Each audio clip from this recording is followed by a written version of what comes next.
வணக்கம். நாட்டை நேசிக்கும் அனைவருக்கும், நாட்டின் மீது அக்கறை உள்ள அனைவருக்கும் மிகவும் மகிழ்ச்சியான செய்தியாகும் இது. நமது நாட்டின் மிகப்பெரிய கனவு ஆத்ம நிர்பர் பாரத் என்பதாகும். அந்த ஒரு கனவை நோக்கி நாம் வேகமாக சென்று கொண்டிருக்கிறோம் இப்போது. ஆம், தன்னிறைவு பெற்ற இந்தியா உண்மையாகி வருகிறது. உள்நாட்டிலேயே தயாரிக்கப்பட்ட தற்கொலை ட்ரோனான நாகாஸ்திரா 1 இந்தியா இப்போது இராணுவத்திடம் ஒப்படைத்துள்ளது. நாகாஸ்திரா 1 ஆளில்லா விமானம் நாக்பூரில் உள்ள சோலார் இண்டஸ்ட்ரீஸ் நிறுவனத்தால் உருவாக்கப்பட்டுள்ளது. சோலார் இண்டஸ்ட்ரீஸின் துணை நிறுவனமான எக்கானமிக்ஸ் எக்ஸ்ப்ளோசிவ்ஸ் லிமிடெட் 450 தற்கொலைப்படை ட்ரோன்களை இந்திய இராணுவத்திடம் ஒப்படைக்க உள்ளது. 120 யூனிட் ட்ரோன்களின் முதல் தொகுப்பு மே 2025 கால அளவில் வழங்கப்பட்டிருந்தது.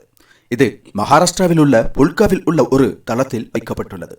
நாகாஸ்திரா ஆளில்லா விமானம் GPS மூலம் எதிரிகளை துல்லியமாக கண்டறிந்து அழிக்க முடிந்ததாகும்.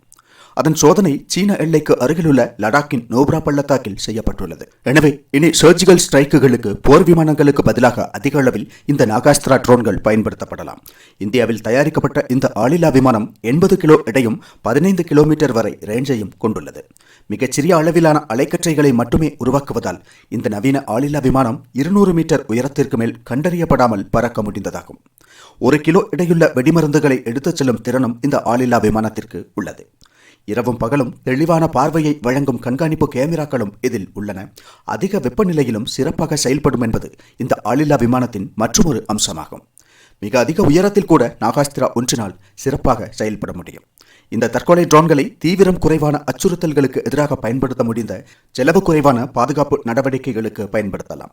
எதிரியை குறிவைத்து ஆளில்லா விமானத்தை அனுப்பிய பின்னர் அந்த பணியை கைவிடவும், ட்ரோனை திரும்ப பெறவும், மீண்டும் பயன்படுத்தவும் முடியும் என்பது இதன் மிகப்பெரிய சிறப்பம்சம் என்று நிபுணர்கள் கருதுகிறார்கள். இந்தியாவின் உள்நாட்டிலேயே தயாரிக்கப்பட்ட நாகாஸ்திரா 1 என்பது எதிரிகளின் பயிற்சி முகாம்கள், ஏவுதளங்கள் மற்றும் ஊடுருவல் செய்பவர்களுக்கு எதிராக பயன்படுத்த ஏற்ற ஒரு பாதுகாப்பு அமைப்பாகும். இந்த வகையில் 15 கிலோமீட்டர் முதல் 100 கிலோமீட்டர் தூரம் வரை பயணிக்கக்கூடிய ஆளில்லா விமானங்களும் உள்ளன.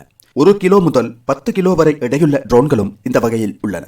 இன்றைய காலத்தில் ஆளில்லாமல் இயக்கக்கூடிய ட்ரோன்களால் போரில் மிக பெரும் பங்கு வகிக்க முடியும். உலகின் பல நாடுகள் இதுபோன்ற ஆளில்லா விமானங்களை உருவாக்கி வருகின்றன. அமெரிக்கா, இஸ்ரேல், துருக்கி, ஈரான், சீனா என அனைத்து நாடுகளும் இந்த வகை ட்ரோன்களை தயாரித்து வருகின்றன. அந்த வகையில் இந்தியாவும் வேகமாக ஒரு வலிமையான ட்ரோன் சக்தியாக மாறி வருகிறது இப்போது. மற்ற நாடுகளின் உதவியின்றி உள்நாட்டிலேயே இதுபோன்ற ஆளில்லா விமானங்களை தயாரிக்கும் திறன் பாரதத்திற்கு உள்ளது. இதைவிட அதிக தாக்கும் திறன் கொண்ட ட்ரோன்களையும் கைவசம் வைத்துள்ளது பாரதம். வலுவான, அதிக தாக்கத்தை ஏற்படுத்தக்கூடிய, சேதத்தை ஏற்படுத்தக்கூடிய ட்ரோன்களும் இந்தியாவில் உருவாகி வருகின்றன. அதாவது ட்ரோன்களின் காலத்தில் வலிமையான ஒரு ட்ரோன் சக்தியாக மாறவுள்ளது பாரதம். நாகாஸ்திரா போன்ற ட்ரோன்களின் உருவாக்கம் அதன் ஒரு பகுதியாகும். இந்திய ராணுவத்திடம் 450 நாகாஸ்திரா 1 ட்ரோன்கள் ஒப்படைக்கப்பட உள்ளதாக தெரிகிறது. இது அதிகாரப்பூர்வமாகவே உறுதி செய்யப்பட்டுள்ளது. ஒரு காலத்தில் ஒவ்வொரு விஷயங்களுக்கும் மற்ற நாடுகளை சார்ந்திருந்தது பாரதம். அதனால்தான் ஒரு தோட்டா கூட இந்தியா தயாரிக்கவில்லை என்று பேசும் அளவுக்கு நிலைமை இருந்தது. ஆனால் இன்று பாரதம் நமது தேவைக்காக நாமே சொந்தமாக ஆயுதங்களை தயாரிப்பது மட்டுமல்லாமல் ஏற்றுமதி செய்யவும் தொடங்கியுள்ளது.